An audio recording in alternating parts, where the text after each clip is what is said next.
So, we have seen in the theory class, right, that we are fabricating sensors to understand the change in the tissue properties, right. So, which kind of tissue? I told you that it can be used for any tissue related cancer. It can be oral cancer, where you can take the tissue slide for histology or tissue slice for histology. You can use breast cancer as an example or clinical model. You can take prostate cancer as an example or clinical model. So, in every case you have to have a tissue. When the surgeon operates the patient and takes out the tissue from a particular organ, right, this tissue is placed in a paraffinized medium. Paraffinized, to make it easier, is a wax, right, to store and preserve the tissue for longer time, and those things are kept in a tissue bank. All right. So, when we have a tissue, this tissue is sliced with the help of microtome, and few of the slices are used for biomarkers, and remaining tissue is paraffinized and kept or stored in the tissue bank. Now, if we want to use those paraffinized tissue and study the mechanical properties, electrical properties or thermal properties, or let us say the optical properties like NIR, which is near infrared rays, how it diffuses through the tissue, what are the reflectance properties, then we have to deparaffinize it. That means, we have to remove the wax, is not it. So, if we get the tissue from our clinical collaborator, or if you are having a collaborator who is a clinician, and in this case you require a pathologist who works on oncology, that means pathologist expert in cancer, because only oncopathologists are allowed to, or they are taught of understanding the tissue properties and give a set of diagnosis back to the clinician, back to the doctor, right. So, they are specialized doctors on this particular domain. Since they handle the tissue, they are the right person to collaborate when we want to get the tissues for our studies. Okay. Either you take your system to there in the with the oncopathologist, or you get the tissues from those people and you use in your laboratory. Now, both these things, in any case, whenever you use either animal samples, like we are talking about rat's brain, or you use human samples like blood, urine, the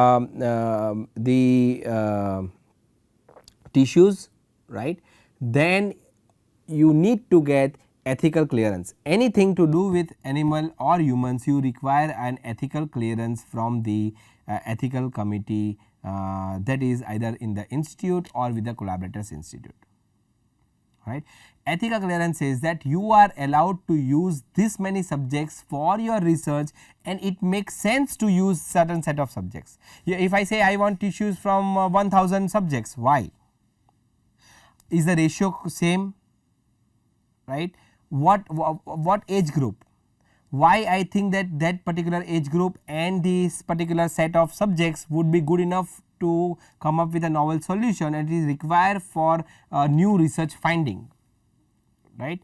So, these all things are taken care before we get the ethical clearance. There is a template for each institute or each ethical committee that will be provided to you if you apply for ethical clearance. That is one set of things. It is very important to tell you this thing, because in case if you work in a laboratory which works on this interdisciplinary field of using the engineering for clinical studies, then you require ethical clearance. Second part of it is a biosafety approval. Biosafety approval states that your laboratory where you will be using those samples is approved to handle those samples. How you handle those samples, how you discard those samples, right, whether you have a proper biohazard, right, you have an autoclave in place where the students are using or the researchers are using facility, is it good enough for them to use it. So, lot of things that comes when you get a biosafety approval. If you have both, you can start working on this kind of study. So, today again I will request Anil to show it to you how to deparaffinize a tissue that we get from the oncopathologist, which is paraffinized one. What is the process, right? And he will talk about the deparaffinization steps in the lab component. Right. If you have any questions, you are free to ask me through forum. Like I said, there will be a live session right as a part of this particular course, 1 hour session, and in that also you are free to ask me all the technical questions related to this particular course, including your experiment or including the experiments that we are showing it to you as a part of the lab component. All right. So, I will request Anil to take over this particular lab. Thank you. Welcome to this module. We have gone through a lot of sensors as part of this course. I have explained to you the rationale behind the design for each of these sensors. So when you have made a lot of sensors, this is a course on sensors and actuators. You have also looked at several of the clinical applications that sensors and actuators can have. But did you actually see hands-on about what goes in to actually use these sensors to measure from physical items or biological samples? Okay, you have all seen the sensors. You have seen that the sensor can measure that, the sensor can measure this, the sensor can measure this. But then how do you actually make the measurements? What goes in to make such measurements? So one such example I am trying to explain to you today. Behind me we are doing an experiment as part of that. So I will explain to you what we are trying to do. We are not going to show you each and every step of it because it's a one-day protocol. When you tell a protocol is usually used, a word is used in biological experiments when you do a definite set of steps to arrive at a particular conclusion. You repeat the steps very diligently and then do it. So it's a one-day protocol. I just explain what we are trying to do. So the idea is, you might have seen several sensors, right? And our professor or other TAs would have explained to you that there are sensors which measure properties of tissues. Biological tissues. They may be mechanical properties, they may be electrical properties, they may be thermal properties, they may be chemical properties, optical properties. A lot of things can be measured. Now, how do you get these tissues? That is one question. How do you get these tissues? Now, tissues can be taken. You should remember that these are coming from actual patients. So, whatever sensor that you are doing, whatever measurements that you are doing, finally a patient somewhere who is suffering from a disease has given his or her flesh and blood for your experiment. So you should always have that respect towards the samples that you get. This is an ethical thing that you should always be aware of. Don't treat your samples just like that. Like it just like doesn't have any value. It has immense value. It is the flesh and blood of somebody who is suffering from a very grave disease which you are trying to address. So you should always have that respect towards what you are handling. Now the thing is, let's say we are trying to measure the physical properties of tissues, okay, cancer tissues for example.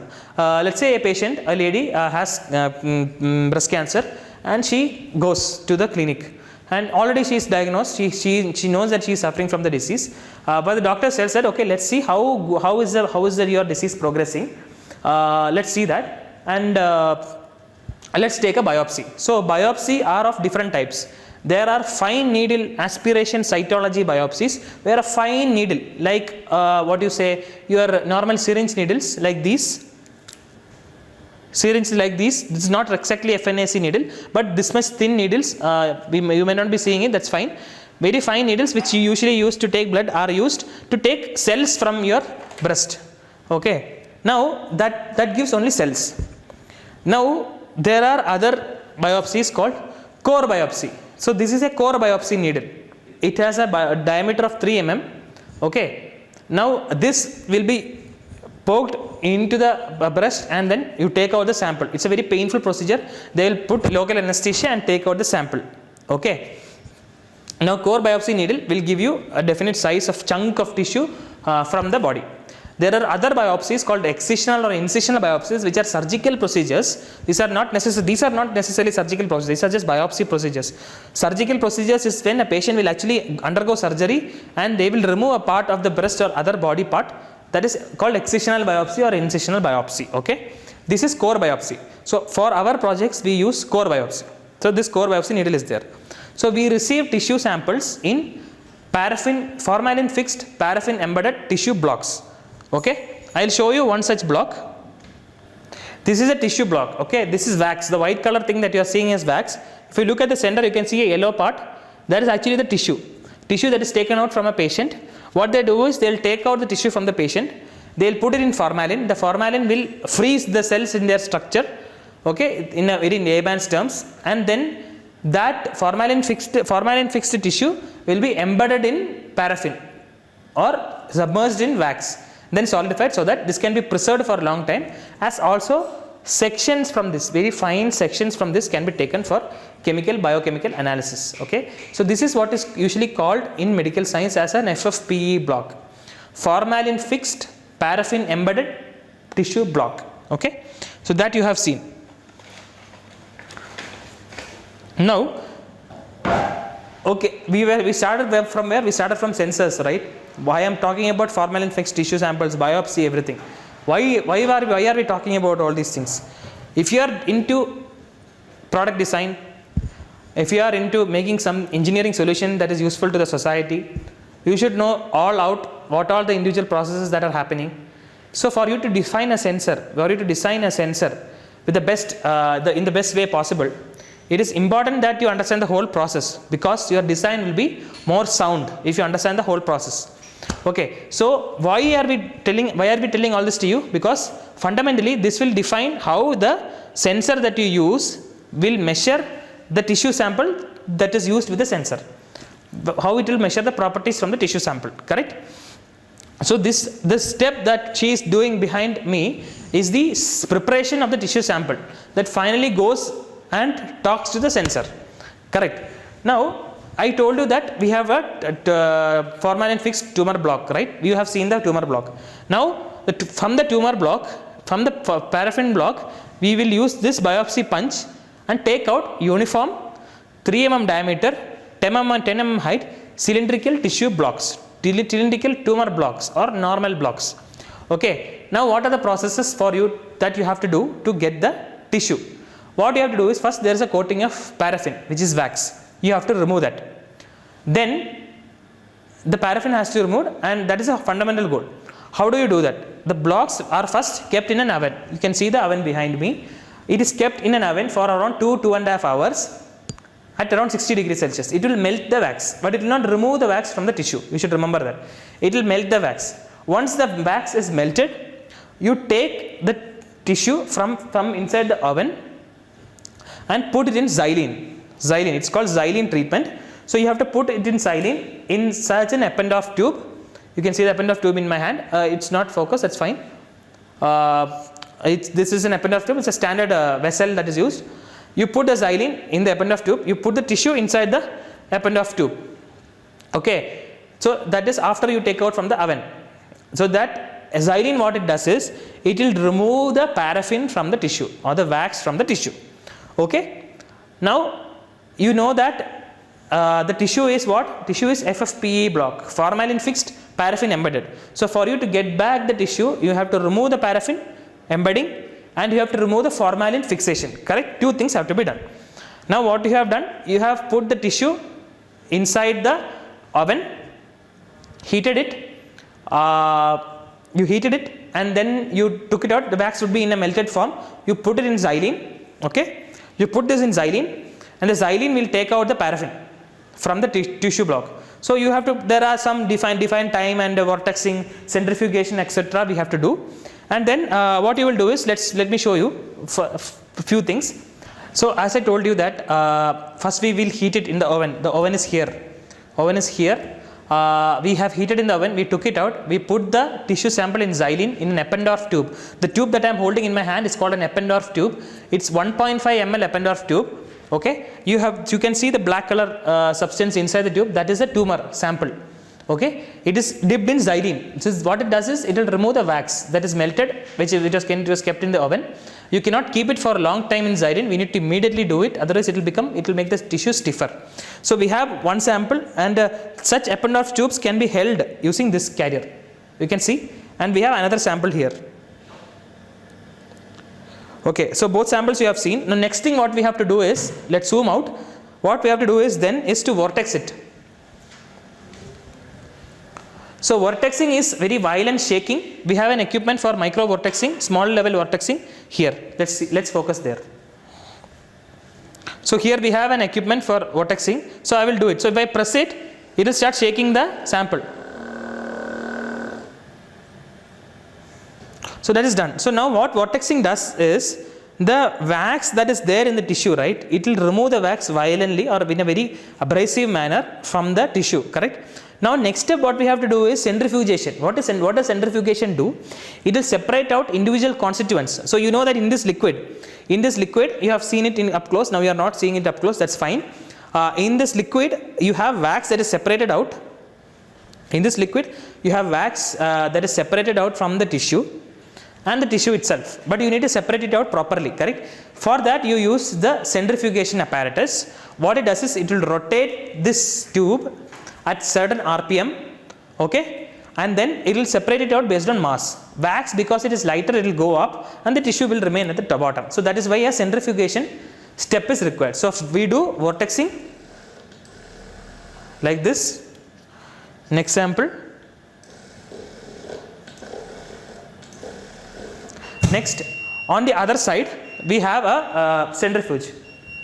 The oven has finished, that's what the sound was. Now on the other side of the table we have a microcentrifuge, which is here.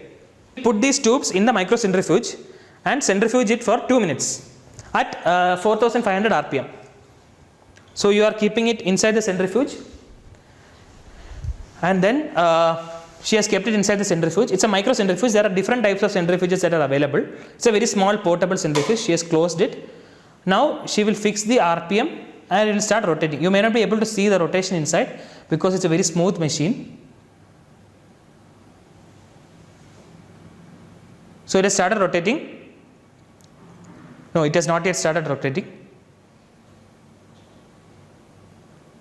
She has to increase the RPM so that it will start rotating, and power should be there. Yeah, now it started rotating. Yeah. Now if we let's zoom in further. Yeah, it is rotating inside. For 2 minutes we will do this centrifugation. So let that happen. Let's come back. So now what we have done, we have taken tissue sample using the biopsy punch, correct. We kept it inside the oven, heated it at 60 degrees Celsius to melt the wax, took out the samples, put it in xylene, vortexed it, centrifuged it. We are currently centrifuging it. After that what we will do is, now what I told you, what are we trying to do? We are trying to get the tissue back from the FFPE block state. What is FFPE again? Formalin fixed paraffin embedded blocks, correct. Now paraffin embedding we are removing now through this oven heating, xylene treatment and all. Now we have to remove the formalin fixing, correct. So the xylene treatment will get over by the time we finish the centrifugation. It will take out the eppendorfs. Then we will take out the tissue samples from inside and put in different concentrations of ethanol. Okay, what does ethanol do? We will put in 4 different concentrations of ethanol: 100% ethanol, 95% ethanol, 70% ethanol and 50% ethanol. This is the protocol. Again I repeat, we will put in 4 different concentrations of ethanol: 100% ethanol, 95% ethanol, 70% ethanol and 50% ethanol. What it does, 100% ethanol does 2 things. One is, already there is a coating of xylene on your tissue sample, correct. That has to be removed first. This ethanol will remove the xylene from the tissue sample. Then what it does is, what does formalin fixation do? Formalin fixation actually kind of like takes a snapshot in time of the tumor or the tissue. It freezes the tissues, all the cytoskeletal structures, everything. It forms formaldehyde bonds, linkages between all the cells and their cytoskeletal structures. So for the tissue to regain its normal stiffness, it has to break these formalin bonds, which has been formed by the fixing. For us to make or preserve the cells or tissues for a long time, formalin fixing is important. That's why we do it. But for us to use the tissue when we are actually doing experiment, that is not good. We need to break those linkages. So ethanol does that. Now, but why do you use 4 different concentrations? Now everything has a shock Okay, you cannot suddenly introduce a lot of water into it. For formalin fixed one is a very dehydrated state of the tissue. There is very less water in the tissue. Okay, and then you are putting it in paraffin blocks. 100% ethanol has absolutely no water in it because it's 100% ethanol. So we are not directly putting in 50% ethanol because there will be a lot of water. The tissue will be hydrated very fast. So it becomes like a shock to the tissue. It can affect the tissue structure. So it has to be done in a mild, sober, slow way.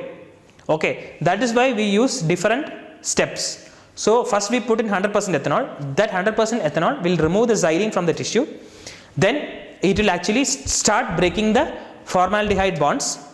And then from 100% ethanol we shift it to 95% ethanol. Little bit water is there. And that 95% ethanol is prepared in distilled water. Obviously, so water will be there. So water will go into the tissue slowly, and parallelly the formalin bond breaking will happen. Then 70%, little bit more water. 50%, a bit more water. So finally, when you take it out of 50% ethanol, you will put it in distilled water, pure distilled water. So then the tissue is expected to come back to its normal consistency as much as possible, and it's ready for measurements. For our studies, for engineering studies, we want to measure full tissue or full tumor blocks and measure its properties. Biological protocols, they want sections, 6 micron, 10 micron sections from these tumors, and they do biological methods called immunohistochemistry, immunocytochemistry, and histopathology and all. I am not going into details of that because that is beyond the scope of this course. Our idea is to only teach you what goes behind, what happens behind the scenes in preparing your sample to measure with your sensor. Okay, so now the centrifugation is done. She has completed centrifugation. There you can see the Eppendorf tubes on the microcentrifuge. So now she will take it out. So we are taking out the samples from the microcentrifuge. Yes, now next step is to do the ethanol washes. So let's see the preparation setup for the ethanol washes. So this is the setup for the ethanol washes. Okay, so we have 4 different concentrations of ethanol. 100% ethanol is here, 95% ethanol is here, 70% ethanol is here, 50% ethanol is here. Finally, once these washes are completed, we will put in distilled water, which is here. Okay, now let's take the centrifuge. So she is taking out she is taking out and putting the sample in the tissue in the 100% ethanol vessel. So one sample is put already. Now she will put the other sample. So it's taken and put using a tweezer. Okay, now for 3 minutes we will keep in 100% ethanol. So we have kept in 100% ethanol for 3 minutes. Okay, so now 1.5 minutes are done. Once 3 minutes is over, we will transfer from the tissue from there to here. As you know, that this is a mild rehydration treatment. Okay, while this happens, I will tell you there is another equipment here. So this is a sonicator. I think you might have seen it before in this course, but this is an ultrasonic bath. What it can do is, if I let me switch it on. So what it can do is, it can like your centrifuge, like your vortex. Vortex is a very violent shaker, correct? This is vortex machine. You can see my hand. But this guy is an ultrasonic vibrator. So it will give mild ultrasonic vibrations to clean or to vibrate your substrate in case you want to clean it. So you can set, you can heat it with this control here. You can heat it to a defined degree, and then you can vibrate it also. So if I start, you can hear this unique sound. It is because of the ultrasonic vibrations in the water inside. So there will be water inside and ultrasonic vibrations. This can also be used instead of vortexing. If you are very careful about if you don't want to that much mechanically force your sample, if you want to you do a mild vibration of your sample, you can use this ultrasonic bath. You can hear the sound. You can even have a timer. So now 3 minutes is done. Now let's take out and keep it in the next concentration. So she is taking it out.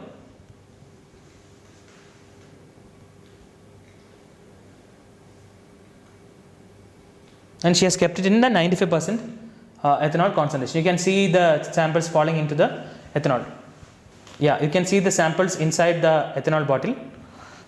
here. Now we are in 95% ethanol. Yes, you can clearly see it. So here we will keep for another 3 minutes, and then we will transfer to 70% and 50% ethanol. Finally, we will put it in distilled water for washing. That is the process. I don't want you to wait till that much time. So this is the process of deparaffinizing. So why? Finally, we will have a sample that is tissue and which can be used in the tool or sensor to measure. Okay, let's come back.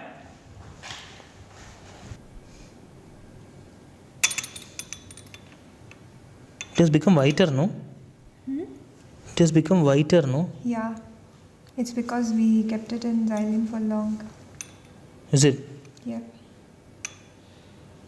Last time it was not this much, no? Now what we can do? We can just short it down, like for once we'll do that. I mean, we repeated the steps twice now. We'll just make it once. Oh, that's what I was telling that time. Okay, fine. Okay, you can complete this and keep it in the appendix. Okay. As you might have observed towards the end of our conversation now, we are also trying to optimize a process here. Okay, so the protocols that we are trying to execute, the protocols are all available for tissue sections. None of the protocols are available for whole tissue blocks. But for our applications, for our engineering application, we need the biological sample to be in blocks. So what we are trying to do here is we are trying to optimize the time of different procedures so that the tissue becomes like the original tissue that is taken out from the patient as much as possible.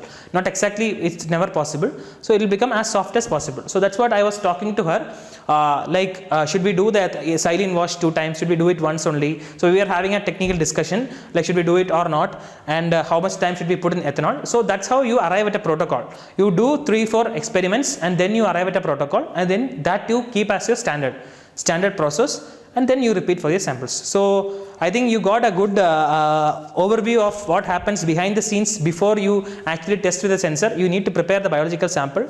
You need to give enough respect to that biological sample that is at your disposal. So what we have done deparaffinizing of formalin fixed paraffin embedded tissue blocks, tumor blocks, and we have tried to deparaffinize it, and we are still in the process of doing that. At the end of it, you will have a tissue. I think in the video you have seen me trying to look at the tissue sample, how soft it is, whether the consistency is proper and all. That's how you do it, and then you load it onto the sensor or your product and measure the properties that you are looking for. Hope you understood and enjoyed this session. We will meet you in another session. Thank you.